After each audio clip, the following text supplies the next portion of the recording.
Hey guys, welcome back to Paradise on Pennies. So we had a little situation happen yesterday, so I thought I'd tell you guys the story about it and see what you guys were thinking about it, and if you guys ever had a similar situation happen to you before. So I'll try to make it short, but so we were camping on a forest road like we normally are, and we took it all the way in, and it ends at this little roundabout at a river spot. So we parked there, and there's like one little pull off where you could park. So we parked there and camped there for the first night, and we did some day hikes off of there and went and checked out the geology because the geology was really cool there. And so, anyways, the second night we went for a walk again. We came back, and it was pretty late in the day. It was probably like, I don't know, 9 o'clock, and it gets pretty dark early in the canyons because the sun goes down earlier. And so we ate, and then we just sat in the camper, and we usually read at night. So we were reading, and we started hearing this noise, and we're like, it sounds like a vehicle's coming. So we're like, okay, it's kind of strange. It's always weird when a vehicle shows up at night, so we're like, okay. But most of the time when that happens, they just kind of leave. But this time, they decided to park right next to us, and it was this older van, and we're like, okay. And this lady proceeds to get out, and she has her flashlight, and she's like shining it everywhere, and she hears the dogs barking in the camper, so she like shines the light in the camper, and I'm like sitting down there like, okay, so she obviously knows there's people in there. And she proceeds for the next like 10 minutes to go walking on the beach looking for a spot, I don't know, to park or to put a tent or something, but there's signs everywhere that says no vehicles past this point, and they're like parked right in front of one, so hopefully they were smart enough to not drive down there. But so I was like, well, they're putting their tent down there or something. I'm like, okay, still kind of rude, but whatever, and as long as they just go to bed. So for like 10 minutes she's doing that, and then they finally get back in the car and they leave. I'm like, well, that was really strange to begin with, but okay. I thought it was pretty rude. And so they leave, and I'm like, so I jump out of the camper and I start picking up some of our stuff. We have a fire pit down on the beach with our grate and like our broken shovel and some things like that for cooking on. And so I was going to start picking it up because we were going to leave in the morning, and I hear them coming back, and I'm like, seriously, they're like coming back again. So they drive back around again, and they park again 10 feet from us. So we're like, okay. So at this point, I'm outside the camper, and I'm sitting on my chair just backed up against the camper. And at this point, it's like 10 o'clock, so it's really dark.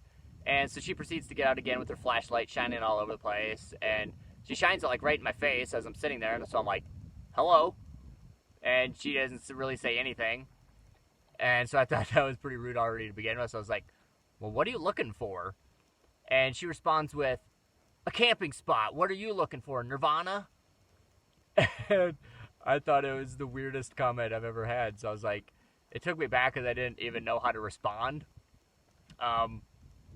So I just sat there for a while and watched them dink around on the beach with their flashlights again. Meanwhile, the guy finally gets out of the vehicle. I say hi to him, and he says hello, and then he just goes and kind of dinks in the van. So for the next hour, they're sitting in their van with the doors open and closing and making all this noise and flashlights shining, and they have all their lights on inside and just messing with whatever they were doing. And then after that, they decide to go down and stare at my fire pit. And I'm like, okay, so now it's like 11 o'clock.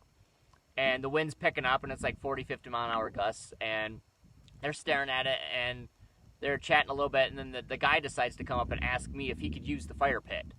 Because he's like, well, is that your guys' fire pit? I'm like, yeah. And he's like, well, you mind if we have a fire? And I was like, well, why haven't you been talking to me this whole time? So I was kind of weirded out. So I was like, well, thanks for asking. Like, that was nice. But I'm like, are you guys planning on camping here? They're like, well, yeah. And I'm like, okay, like, it would have been nice if you would have asked first. And the lady comes up and freaks out, and she's like, this is public land. I can park wherever I want. And just really being aggressive. And so I was like, well, there's like hundreds of other pull-offs on this road. There was nobody back there, and there was all these pull-offs. And she's like, you know damn well that this is the only spot with a river on, or with river access. And I was like, I do. That's why I'm here. But I figured you would kind of go to another spot for another day and come back the next day, but they didn't think so.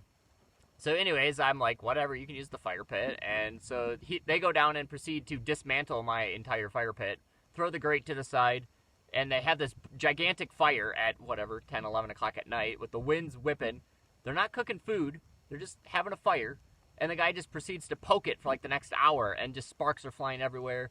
And they were getting pretty close to the camper, which we already decided we weren't going to leave just because we didn't really have anything packed up, and it was dark, and I'm not a big fan of driving in the night, especially when I don't know where I'm going.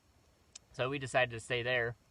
And so they have this fire for the next hour, and then we and then they kick some sand on it, and then they go and sleep in their van. And the whole time, well, at that point I was already in the camper, so I was just like, I sat up and watched them have their fire, because I didn't know if these were stable people or what was going on, considering they wouldn't talk to me. So I finally, once they went to bed, we went to bed, and we woke up and left early the next morning, but we just thought the whole situation was really strange. So I didn't know if you guys have ever had this situation where people like park next to you on a forest road, but I thought it was really weird, and I didn't know what to think of it. So I was going to ask you guys if you had any experience like this or not. But so the big things, I'm like, I don't really mind if somebody wants to park next to me. Well, I do, but it's not that big of a deal. But I'd rather like at least have a conversation with me and talk to me, so I know that you're not some psycho that I have to worry about. And the fact that you came in at like 10 o'clock at night was probably the worst part, because if you came earlier in the day, we could have sat up and talked and whatever, but it was just the culmination of everything. And then you had to fire when it was really windy, and you didn't, it was just the whole not talking thing was really peculiar to us. So anyways, that was our story. Just let me know what you guys think of that story, if you think it's weird too, because I thought it was strange, but I don't know if this is like normal for people to go out in the middle of nowhere and then park on top of somebody else. So let me know in the comments below what you think about it, and hopefully, I don't know, hopefully we don't ever happen again, but we'll see. But anyways, thanks for listening, guys. Interested to see what you guys think, but we'll talk to you later, guys. Bye.